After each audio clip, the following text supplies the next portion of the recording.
Ça bon? Alors, ben, merci beaucoup d'être présente et présent en si grand nombre aujourd'hui. Alors, on m'a demandé de faire une présentation sur un thème dans lequel je crois je patauge depuis un certain nombre d'années, québécoise et représentation parlementaire. C'est un grand plaisir pour moi parce que je suis également à mettre à jour un ouvrage éponyme, en fait, québécoise et représentation parlementaire. Et c'est fabuleux parce que je me rends compte qu'en 15 ans, la première édition de l'ouvrage donc est parue en 2005, donc 15 ans ou à peu près, 18 ans plus tard, en 2023. Il y a tellement de recherches qui ont été faites, tellement de transformations. Alors, ça m'a obligée à revisiter, en fait, un petit peu un certain nombre de savoirs par rapport à québécoise et représentation parlementaire. Bon, alors, voici le menu que je propose, soit donc l'objectif général de la présentation, puis quelques mots sur le droit de vote. C'est une présentation un peu éclatée, un peu bigarrée. Présence à l'ANQ, l'Assemblée nationale du Québec, et au Conseil exécutif, ou le cabinet, c'est la même chose, c'est synonyme. Et conclusion d'hier à aujourd'hui, qu'en est-il de la représentation politique des Québécoises d'hier à aujourd'hui? Quelle rupture peut-on observer? Quelle continuité? Et peut-on envisager d'autres possibles? Peut-on rêver, autrement dit? Alors, mon objectif, réfléchir à quelques moments de la représentation politique des femmes. Je l'ai déjà mentionné, rupture, continuité, etc. L'idée qui m'anime dans cette présentation est la suivante. Je crois qu'il y a sans aucun doute des continuités, il y a également des ruptures, mais je pense qu'il est important, particulièrement lorsqu'on pense au droit de vote, j'aime penser le droit de vote en termes de tension entre une affirmation. Oh, il faut rester dans la caméra? C'est possible parce qu'on a déjà oh, d'accord. Oui, j'aime toujours me balader, mais ça va, je vais rester. Ah, ben oui, je me vois dans la caméra maintenant. D'accord, je vois, je comprends les règles du jeu. Parfait. Donc, je disais, alors attendez là. Ah oui. Je disais donc de penser notamment la représentation politique des femmes, le droit de vote, leur présence à l'Assemblée en termes de tension, une tension au regard des rôles de genre où on affirme, comme tout à l'heure la professeure Descaries l'a mentionné, où on affirme une certaine binarité dans les genres, mais où cette binarité elle est constamment mise au défi, déstabilisée et, je dirais, réaffirmée autrement via une certaine de revisiter selon le contexte. Donc, cette tension, elle vient finalement d'un questionnement, d'une tentative donc de déstabilisation du genre et sa réaffirmation constante sous de nouveaux modes. Bon. Alors, donc, je suggère d'interpréter la représentation politique des femmes à l'aune de ce que j'appelle le régime du genre. Pourquoi je parle de régime du genre?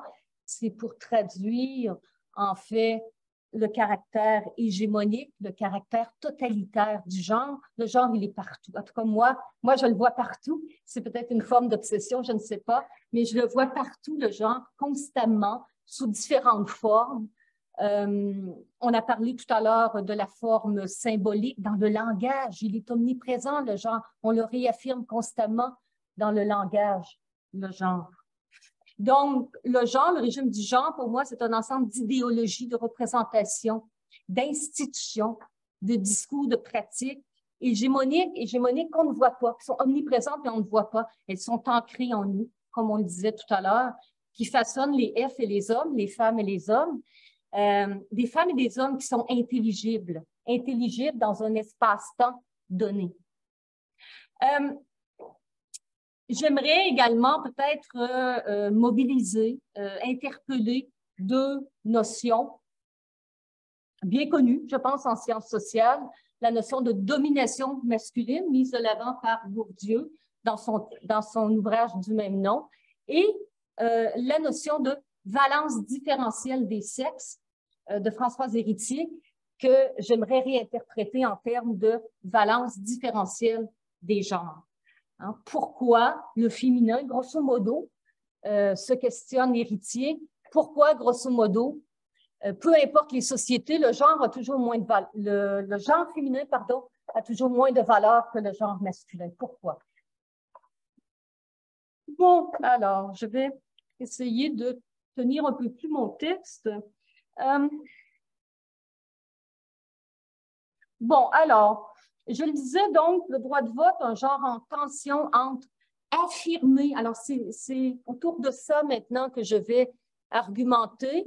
Lorsqu'on lit les débats sur le droit de vote des femmes, il est très, très clair que l'on cherche à affirmer un ordre dit traditionnel des genres féminins et masculins, basé sur une division de l'espace privé-public auquel sont assignés des rôles, des fonctions. Alors, je retourne à la sociologie de Talcott Parsons ici, n'est-ce pas? Des rôles et des fonctions.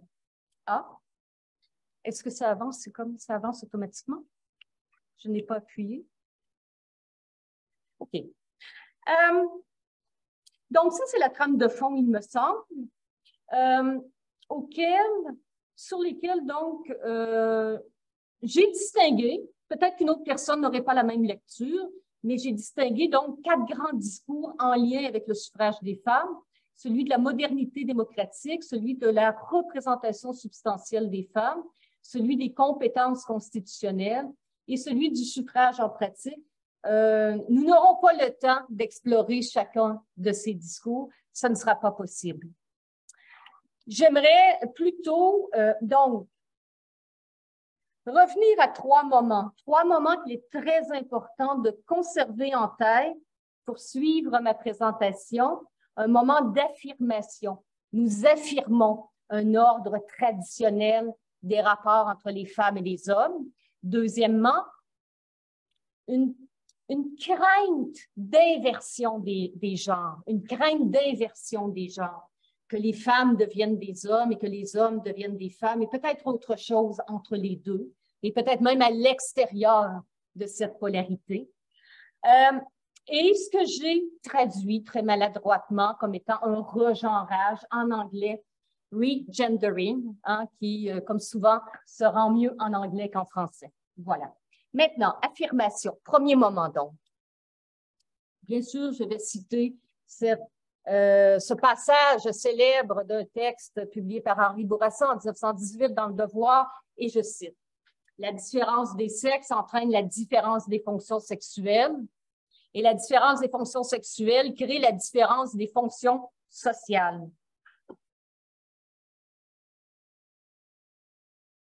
La différence, donc, des fonctions sociales. La principale fonction de la femme est, quoi que disent et quoi que fassent ou ne fassent pas les suffragettes, la maternité. Or, la maternité exclut forcément les charges trop lourdes. Ah oui, ça avance automatiquement. Hein? C'est comme à l'Université d'Ottawa, ça fait la même chose. Hop, mon punch.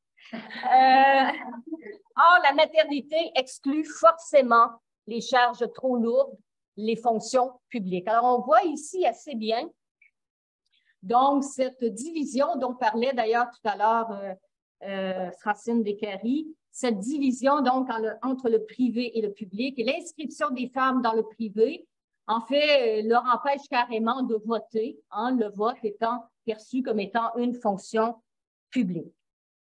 Maintenant, crainte d'une inversion. Crainte d'une inversion, et là, je cite le député Taché. Donc, ce sont les débats à l'Assemblée nationale, les débats reconstitués sur le suffrage des femmes. Le député Taché En 1936, il y en a eu beaucoup de débats. Il y en a eu entre de 1922 et 1940. Alors, il y a beaucoup de débats. Alors, c'est très intéressant ici, je cite. « J'ai aussi habité la province d'Ontario, où les femmes votent au provincial.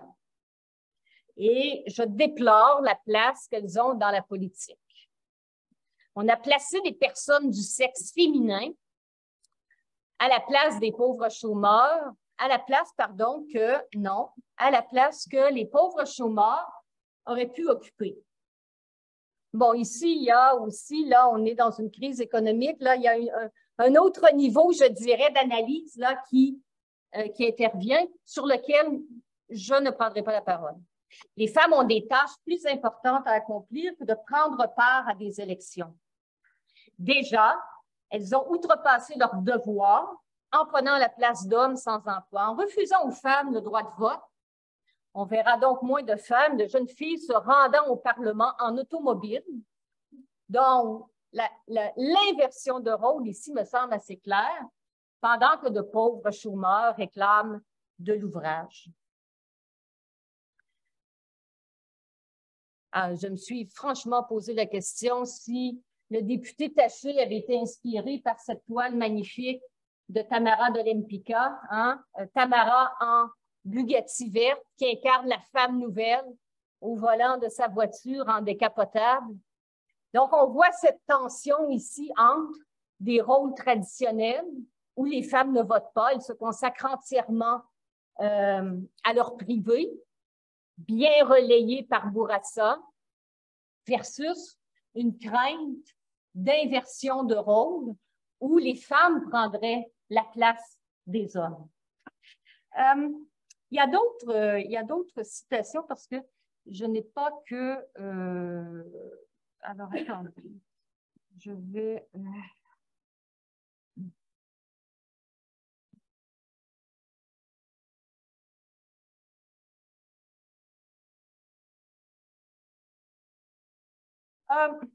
par exemple, c'est pas seulement le député Taché là, qui mettra de l'avant cette crainte d'une inversion des rôles.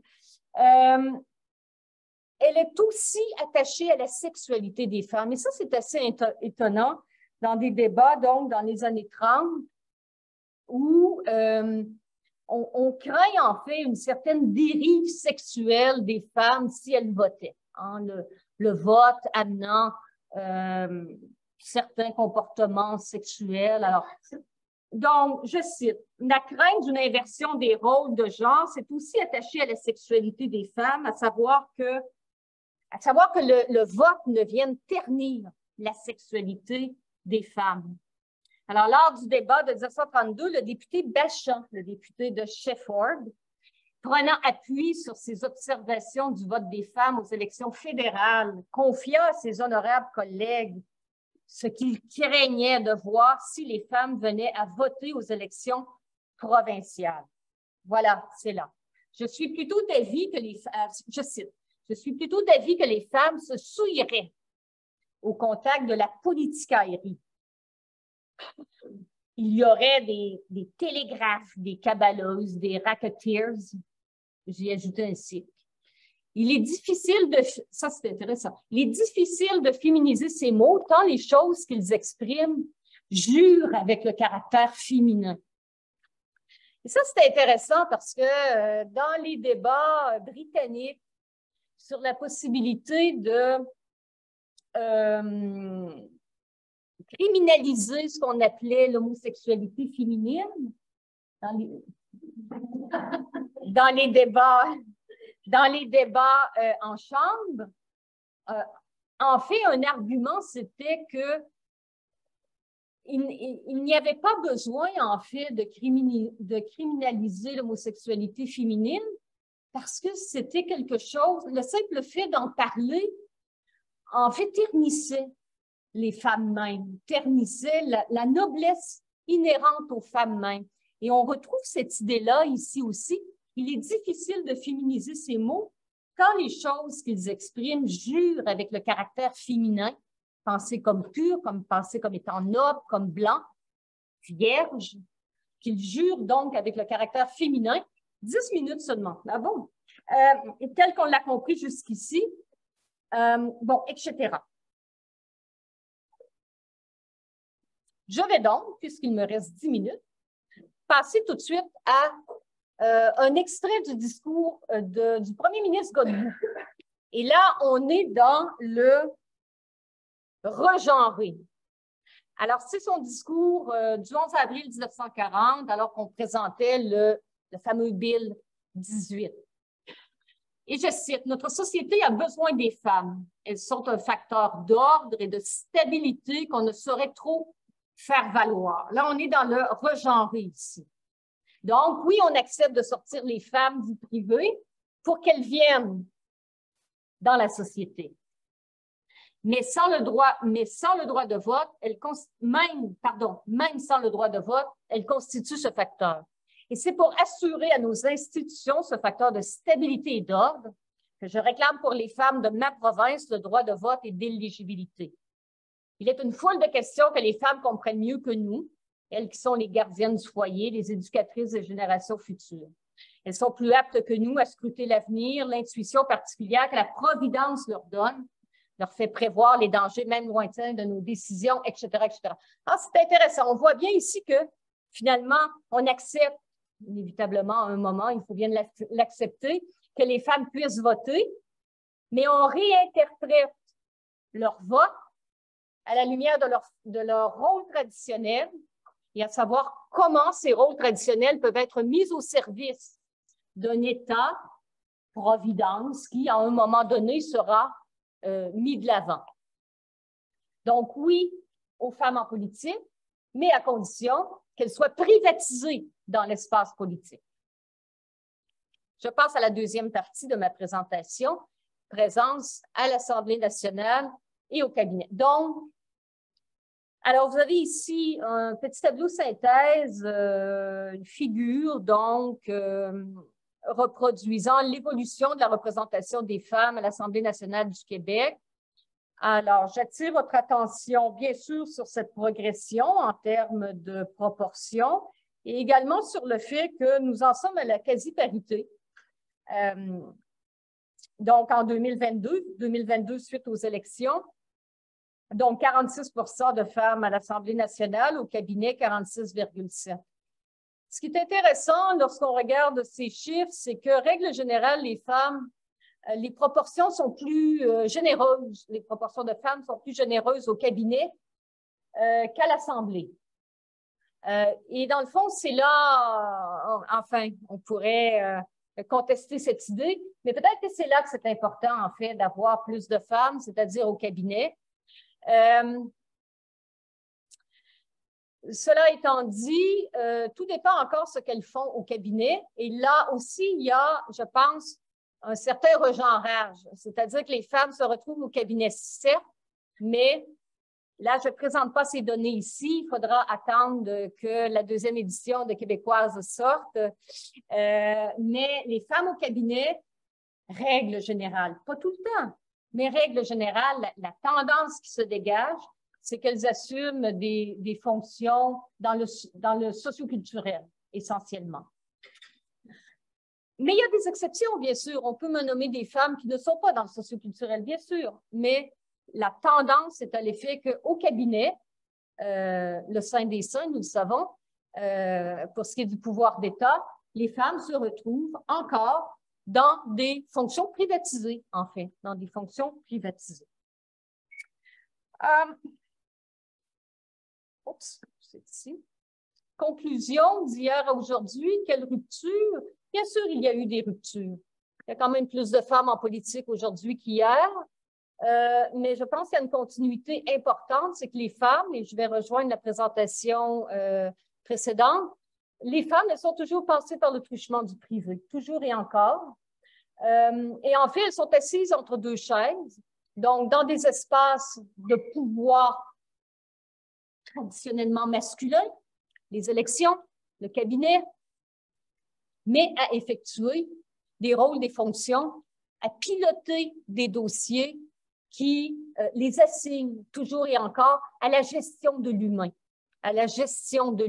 au bien-être de l'humain.